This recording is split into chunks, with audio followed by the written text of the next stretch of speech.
everybody. Welcome to the Game Junkie Show, episode 16. And I am joined here today by Holy Cow Productions, hailing from Banglore, India. So welcome to the show, guys. We have here Goutham. Am I pronouncing that correctly? Almost. It's Goutham. Goutham, but you can think of it like Gotham City. So that pronunciation is fine. Okay. And you are the founder of Holy Cow, correct? Mm-hmm. Cool. That's correct. We'll talk about that more. And then we have Culkin. You are the game programmer, right? Yep. And then we have Kite, and you do the graphics. You're the artist of the group, correct? So I call myself, yes. How many of you are there total in Holy Cow Productions? We're close to 10 people in the studio. That's it? Yeah, we are a very small group. You guys have five games out? Yes, I think so. Yes, 5. Almost 5. Like the 5th one is going to come out soon. Okay. Yeah. And that new one is Mystic Pillars, right? The one that we just released is Mystic Pillars. Okay. The one that we can see on the background is Bot Rods. That's the one coming out next. Okay, that one looks super good. How in the world did you create all these titles at this quality with 10 people? In fact, 10 is the highest we've ever been. This is just recently we've turned 10, so we used to be. Go ahead. It used to be like 6 and 7. Like just now, 3 new joinees came in. They're working on bunch of projects. So do you have a project manager that keeps you? Okay, so you just have a good project management team. I would like to think so. It's not a team, it's a person, but it's fine. The person's doing a great job. So then why don't you tell me how the idea for Holy Cow, what made you say, I'm going to start a development company, and just kind of tell us a little bit about Holy Cow Productions. Yeah, for sure. In fact, I worked at Ubisoft in Barcelona for about 4 years. Okay. But I had always wanted to start something on my own, especially in video games, because that has been a passion for me since forever. And at some point, I was like, now's the time. It's now or never. So I'm going to move back and start my own company. And yeah, while thinking of a name, it was like, holy cow, that's the best expression that we can think of. And we're also a studio in India where the cow is holy. So it works both ways. I had a feeling that might be what it is, but the term holy cow, what you guys are producing as a group of 10 or less is, that's pretty holy cow. So are you guys all, are you all game enthusiasts? You've always kind of enjoyed playing video games? Yep. Yeah, as far as we can remember. Yeah, games where it all started, I guess so. So what got you, Culkin? Is it your love for games that said, "Hey, I'm going to go ahead and be a game developer. I'm going to study development"? Actually, at the point where when I was a kid, my dad bought me a Nintendo. So I was like, how the character in the game knows that I'm pressing this button? That's so intriguing. I want to do something I want to control somebody, I want to control something like that. That sparked an interest, and then I searched at and there's a term called programmers. I thought okay, programmer, that's a good thing. Let me go in that direction, and then I was like, okay, I love games, I love programming, so why can't I combine both the things? So it was that's where it spawned. So basically when I was a kid itself, I had this itchy feeling that I want to create something of my own and stuff like that. That's only possible through game development, I guess. So I love programming, and that's an interesting statement, because programming is not easy, folks. There's a lot of work and time that goes into that. So that's pretty special. Kite, you were always a gamer as well? Pretty much, yeah. I have to say, for as long as I can remember, it's always been video games. Growing up, it's always been video games or comic books. So yeah, eventually I just sort of found my way to Holy Cow, looking to just make good art in general, and they seem to have the right idea. So here we are. Yeah, I think video games are the ultimate form of art, really, and it's interesting. You hailing from Ubisoft, do you think that gives you a certain type of leadership for an indie team maybe that might be an advantage to some indie teams who don't have people that have come from such large, Ubisoft produces a ton of AAA games. So do you think that's an advantage that you guys have? I don't think I necessarily had a lot of experience on AAA games. Like I said, I was there for about 4.5 years. But the team and the projects that we were working on at that point were not the mainstream games, but the biggest game I worked on there was Tintin for the Xbox and Kinect. So I think in a way I got a lot of experience to actually working in a AAA studio, but also being in a smaller studio there. Like it wasn't a lot of people. But yeah, I think definitely it gives me that edge of knowing the game industry, getting some experience there, and helps boost confidence when trying to get a project or trying to do a project, right? Sure, that makes sense. So tell everybody about. I don't know why I'm so obsessed with Mystic Pillars, but it looks like a really neat. Designing a puzzle game can't possibly be easy. I'm fascinated by people who can put all these complex puzzles into games. So that might be fun to talk about. Culkin, how the heck do you? How does that process go to start trying to manage this and work out how are we gonna do this in a game environment? Oh, we in Holico we have this I think ideology that everybody's a designer kind of a thing. So I had my fill in developing one of those levels of my own, okay, this could work and that could work and stuff like that. Kastub has his own ideas put into it. So it's everybody piston piece of our mind basically into the game. So when it all started, the spark for the game is basically an Indian an old game called Mankala. It's we have to transfer seeds from whatever divots, that's the core game. But then we wanted to do something which is kind of close to our hearts and close to India per se. And then that ideas evolved to a game where you have to transfer these whatever gems to another pillar. So before we put a story onto it, it was just a gameplay thing alone.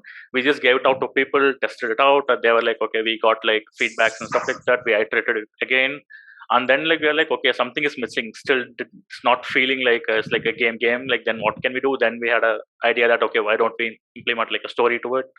And then we all pitched in again our different story ideas. So we had this session okay, just everyone in the studio just imagine some story and just pitch it to us. Whatever we feels right, we'll just choose that and then build up on it. So that's how Mystic Pillars came into.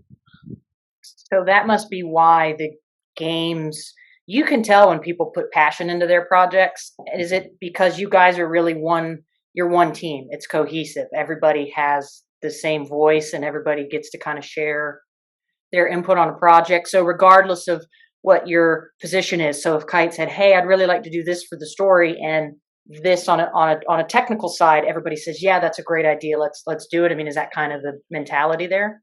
Yeah, we never settled on okay, that's enough. We never settled on that idea. Okay, this should be enough. We never say that. We always say that's good, but how can we improve it? How can we do it better or something like that? I think a small thing is that have you played Mystic Pillars? That map section, right? Where the reverse fills and all those stuff. To make that section work, we would have broken our heads for a month or so. Okay, how can we do this? How can we do that? But yeah, everybody has nitpick stuff, and then okay, how can we clear this? How can we clear that? And yeah, that's how it came. That's pretty incredible. How long did it take you guys to produce Mystic Pillars? I think the core gameplay itself was it was just 3 months or 4 months or something like that. The gameplay was just easy. It's okay, fine. We got the logic down. Okay, done and dusted. And then the actual story, animation, and on top how to cohesively put everything together, art and marketing and stuff like that. That I think took around 1 year, 2 year or something like that. We worked side by side with another project and that stretched a bit. Yeah. Holy cow, that is an appropriate name. You guys, you're a small team. That's incredible. That is incredible. I have to say, this bad boy has my favorite art. So I have to know, Kite, as somebody who does the artistry, how are you like what? How do you get inspiration as an artist to create all these magical, fictitious worlds? So I think it should be said that the art for bot rods has been handled by a separate studio called the Circus. So Circus. they are yes, so they are experts in working in with 3D models and such, and yeah, so they've designed the world. So for bigger projects, that's also things because we're such a tiny studio. Sometimes we need to collaborate with other studios to bring out projects of a much larger scale, like bot rods. That's actually really cool. That's something I didn't think about. So that is more common in an indie space is to work collaboratively with other studios to make bigger productions. Yeah, sorry, I'm jumping in, but I should have mentioned this to you a little earlier, I guess. But yeah, we are big advocates of collaborations and collaborative efforts. So we do have a lot of partners for each project. Not that all the projects are with partners, so we have different projects that happen in the studio. Some we take up from clients, so that keeps us running for a bit. And then we have our own IPs. Mystic Pillars is a classic example of everything was done in-house. Bot Rods is another example of collaboration where Circus, the other studio, takes care of all the 3D animation art, and we take care of all the 2D UI as well as the entire program. And then you work with, I assume you work with a specific publisher to go ahead and produce, to publish the games? Unfortunately, till now, it's been self-publishing. For Bot Rods, we are currently looking for publishers. Hopefully that will turn out. Let's talk about that, because I know the gaming community, we don't understand the technicalities of how stuff is made, right? We just know that there's a deliverable, and some people complain that they have to pay full price for that deliverable. But I think in the indie environment, it's so important to please buy the games when you can, because now we're learning that there may be multiple developers that are involved in the process. So let's talk about self-publishing. How much harder is that? Like, how does that remove some of the support that you would typically get from working with the publisher?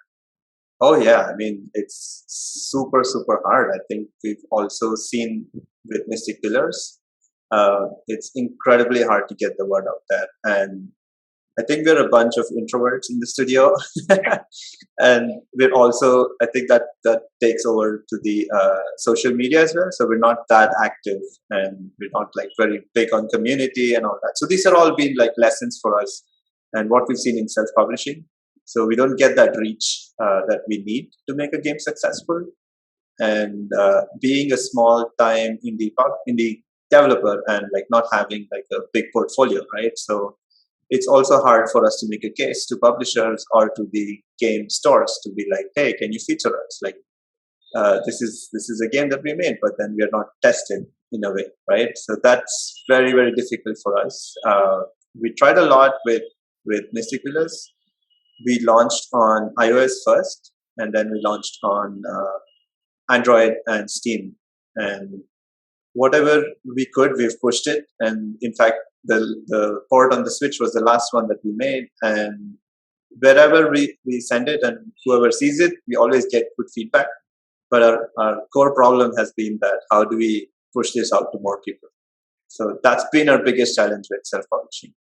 You said so many things that made me so many questions. Sorry. It's great. No, this is what I love about the show is people say things and then I have so many questions because it's a learning process. But I want everybody watching to understand how it's really hard to be an indie developer. So, and I would have never known this. You really have to create a portfolio before one of these publishers says, yeah, we're going to take you on and help you market and help you do the PR and help you cover some of the costs of the development and the project management and the publishing. So, yeah, I mean, that probably doesn't look exactly the same for everyone, but it sounds like it's challenging. You have to really kind of get your feet wet and start developing a lot of What other parts of that process are involved. So, I mean, what other things do you have to essentially prove? Yeah, I think it's not, just to clarify, I don't think it's like a necessity, but I mean, obviously it helps to get noticed if you have already had that kind of portfolio by yourself, right? I think it's like a chicken and egg situation, but unless you have like a really cool project, really cool gameplay that you can prove to the publishers with a POC, I think then there are chances that you might get picked up, but it is quite hard, like you said, like. Yeah, and like platforms also plays a important role. Like I mean, if you're developing for mobile, like most of the publishers won't agree for like paid version of the game. Like they want like free versions, they want like ads and whatnot. If it's like a PC based publisher, they will look more into quality of the thing. Okay, how is this? Like how is that? Like okay, is it good? Like is it looking good? Is it playing good? So yeah, like platform also plays like a really important role, I feel. Interesting. So now this is also, and I'm asking you this, and this might sound like a silly question. I have seen so many times on Twitter where people don't really understand what is an indie developer. We think we might know. We can Google stuff, but you are an indie developer. So tell us what is different about being an indie developer than being like a major self-publishing AAA developer? What are the dynamic differences? Yeah, I can go. I think the ability to make whatever you want in whatever scale you want is what AAA studios get. Like today, if you want to make Botras, for example, like really cool looking art, we want 40 levels to be there in the game, which we know that we need X number of levels in a game for people to actually like and play it.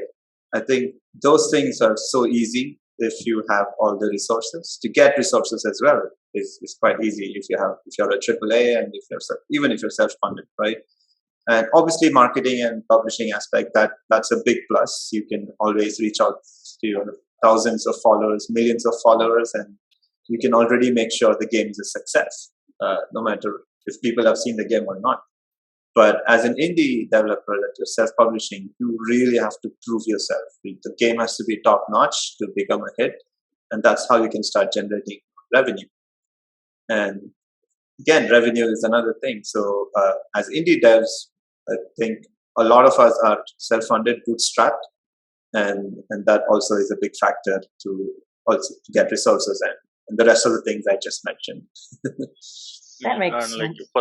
for the plus side, like you can say that like indie developers, like we are this close knit community per se. Like I mean, like for example, like if you take like our city, like Bangalore, like I mean, most of the indie developers knows each other. Like they can get help from each other, and like even inside the team, like we are just closer. Like I mean, if like imagine like how to manage like some 500 people versus like managing 7 people, right? We all can pitch in our ideas. We can all like get like close feedbacks and whatnot before like it becomes like a bigger idea and whatnot. So that might be a plus, like working. And like so personally as a programmer, like yeah, everybody, like everyone who's like new to programming stuff, they want to go work for Ubisoft or EA Games or like all those AAA like companies. But like the reason I chose indie per se is just because so that I can get my skill level up. For like in that sense, like I can work on anything, right? Like I can work on like gameplay, I can work on like UX designing, I can give suggestion to sound designers, I can like hands on see like how every process goes.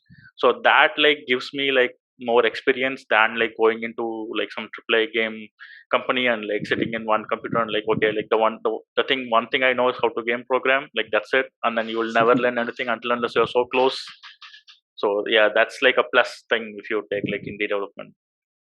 It's interesting. Back episode 2, I had Matthew Dayton on the show, and we were talking about that there's a thing called indie mentality. And a lot of the big AAA publishers, I mean, some of them have it. You have some studios like Rockstar and Naughty Dog that I don't know how they make such big games so beautiful. But then you look at I love Ubisoft. Their games are fun. I buy a lot of them. But they aren't the most polished attention to detail games. But they're also Ubisoft, right? So their name sells, right? Cyberpunk happened. CDPR's name is going to sell. a company like Holy Cow Productions, you have to be really, just to make sure I'm understanding this, Culkin, you have to be on point. You have to be masterful in that craft, because you have the challenge of going out and proving yourself. And I think that's what I'm hearing the indie mentality is, and that's one of the things we talked about before, is you are more focused on the details and the authenticity and the little things that bigger developers can say, well, I mean, that's important, but we're also we know we're going to sell copies. Yeah. Yeah, that's what like Goutham explained also, right? Like, I mean, in a way, like as a developer, you are constrained to give out like good like value, good products or good quality products, and like everything needs to be like in the like everything should not be in subpar level, like technically, right? So that's like that gives you like a drive also, like you want to prove yourself like in a world of beasts or whatever, right? So that's the thing. So then I haven't had a chance to play Ascent yet. I'm still waiting to get one of the new Xboxes, because these things are hard to get. I know this game, I thought the game looked beautiful, but there was a lot of flack that they got for some technical things. And they're a very small team. I want to say that they're maybe 7 to 10 people. So as a small team around the same time, is that a much harder process to recover from than somebody like CDPR that says, we messed up, but we'll fix it? Oh yeah, like I mean, like sorry, go ahead, Custom. Sorry. No, I think that the flag that CDPR took had in large, it had to do in large part with this marketing machine that they had created, the hype that they themselves created for the game when they clearly knew that it wasn't ready. I totally agree. I totally agree with you there.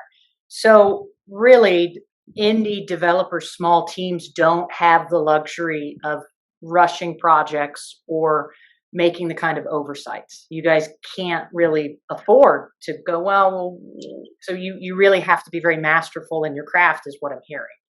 Yeah, like most of the indie games which like feels kind of rushed, most probably would have got a publisher and they wanted to rush it. Okay, like this is the release window, like you have to release it or else you're going game won't sell, like blah blah blah. That iteration, that ideation comes into account.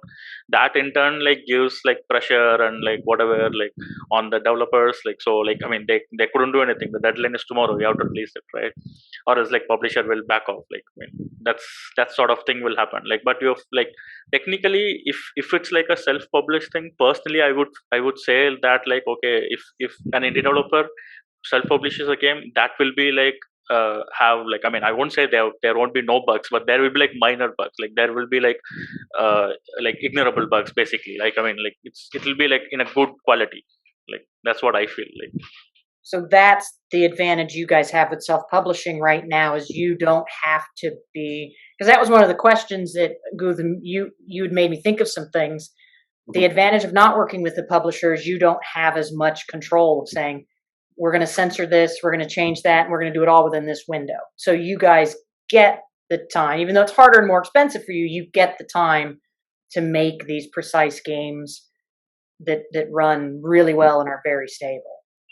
Yeah, I mean it's a very double-edged sword, because you could just get sucked into working on the game forever, I can take a typical example of Mystic Pillars, because since it was our self-published game and we wanted as many people as possible to play the game, so we were like, hey, we should localize this game into as many languages as possible, and we ended up making it available in 21 languages, in fact. Wow. So it can just go on, right? Like you have to stop yourself. So it is a double-edged sword, I would say. But yes, it's an advantage as well. Yeah, like I mean, if branding of that game. Sorry, I didn't mean to cut you off, Culkin. I just wanted I'm hoping to give Kite a little of his credit on this one. I really like that, like it feels extremely authentic.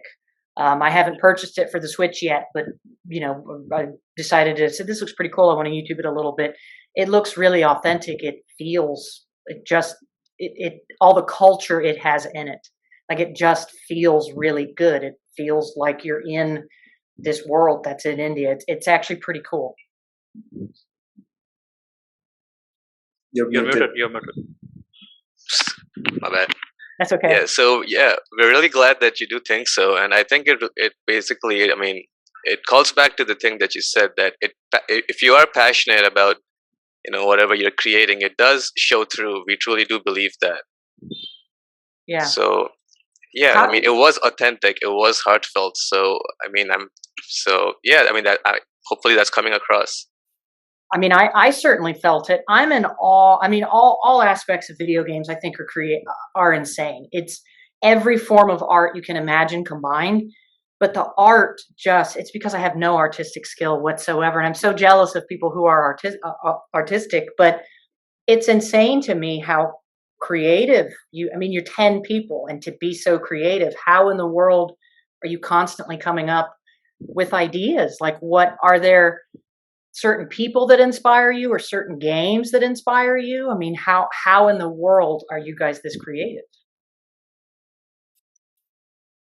I think it just has to do. I mean, even like, you know, the art of the game, it wasn't just one person. There was obviously a team behind it. There were 3 or 4 of us.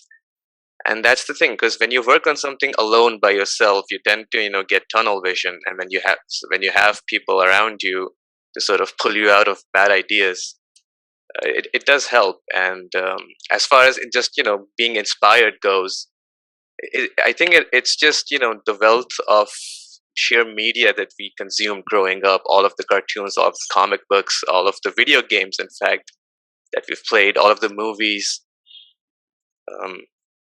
Yeah, and just, you know, you mentioned culture, so that's also like a huge part, obviously, of Mystic Pillars, and we wanted that to shine through as well. So yeah, all of it comes from like a genuine place. So Your love of games, it shows.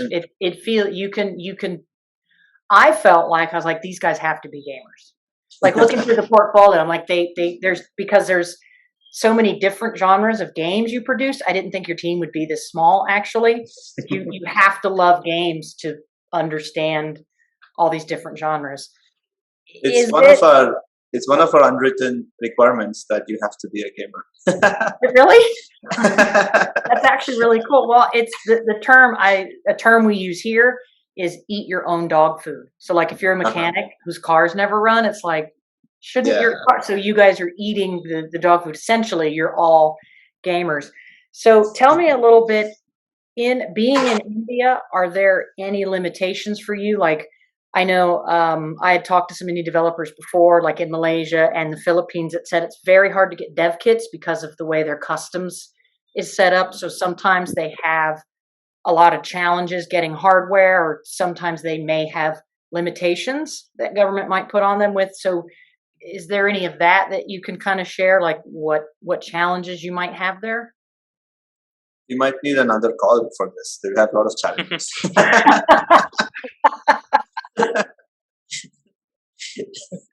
Yeah, I mean, like, dev kits are extremely hard to get.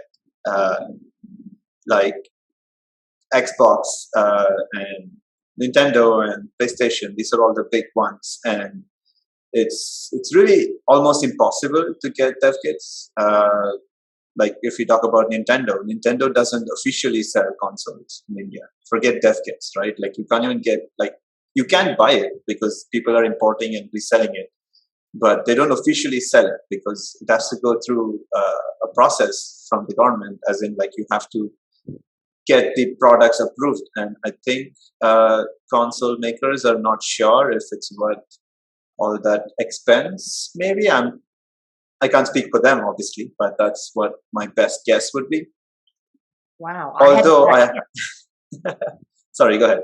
No, is it all? I mean, is the same true with Xbox and PlayStation? Is it just in general in India they don't sell?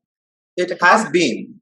It has been. So I think off late it has changed. So now we do have the new consoles like PS5 and Xbox Series X and S. They have launched simultaneously across the world. But before it was not simultaneous. The console would be released a year later sometimes in India. Yeah, and like, if you want to buy it, like, you want to buy it through some like shady black market seller, like go there, like browse the wares and like get it. So that makes it a lot harder for you to, I mean, you have to make money on the projects, right? There's a team to fund. We need development budgets to create new content. You're limited in what consoles you can create for. Essentially is what I'm hearing, but that's kind of strange that you're a developer in India and you would hope that the consumers in India would back that, but they can't even get the systems. Yeah. So you have to rely on getting that out to other countries, which is harder on the marketing side. Yeah, it's almost impossible, right? Wow. That is, do you have to pay import taxes on the dev kits? Is it like a long, because I know sometimes when you ship stuff, it's kind of a long customs process. Yeah, so in fact, I don't think they can send the dev kits officially. So you can't even pay import duty and get it, right? It's not such a simple process, because when you get to customs, it's like, what is this product? And dev kit is not a recognized product, so they don't know what to tax it. I see what it is. I want to say when I was talking to Tahoe Games in Malaysia, that Malaysian customs kept saying, this isn't a dev kit, it's a toy. So they had like this very high, very, very, very high tax rate because, well, this is a toy and it's not. That's really great. So how did you guys optimize? I mean, how did you guys do Mystic Pillars for the Switch if you couldn't get the dev kit? Yeah, so we did end up getting a dev kit. So we got it shipped in a different country, and then we got it through customs. But yeah, like I said, like the companies are not comfortable, or they don't have the ability to send it or to ship it to India directly. So that adds a lot of cost. I mean, if you think about this, that's a lot of time and extra cost that you guys have to deal with as an indie developer, and because of your geographical location, and you're not able to get as much support from where you're located because the individuals there can't. So if you're watching this show, look at their games and look at buying their games. So speaking about that, why don't we have you guys do a little rundown for us and spend a little time talking about your games. Let's talk about whatever. I mean, we could talk about your newest game that's coming out first, or we can talk about your first game, but I want people to maybe see if there's a game that they may be interested in checking out from you guys. Mm-hmm. I think Kostuk can talk about Hot Rods to start with. Let's do it. Yeah, so when I joined Holy Cow, Bot Rods was one of it was still in development. It was pretty different looking back then, and I remember looking at them and I was like, they're running. Those aren't carts, they're running. And one of our developers, Culkin, actually, who worked on the game for a long time, he's like, you have no idea how long it took me to solve that. So yeah, that's basically the gimmick. It's a kart racer, except you play as pilots who pilot bots who have legs and who run, which means that you can jump around and flip and do all sorts of maneuvers like that. Oh, so it's like a racing game. You're trying to get to the objective first, but there's more flexibility in how they move and interact with the world. Yes, so like very light. We have half pipes and all. The level will be like half pipes, so you can like run over here and jump to the other player and hit them to the sides and whatnot. Ooh. So yeah, there is like lots of like technical stuff and like cool gameplay things to be seen. What platforms will that be on?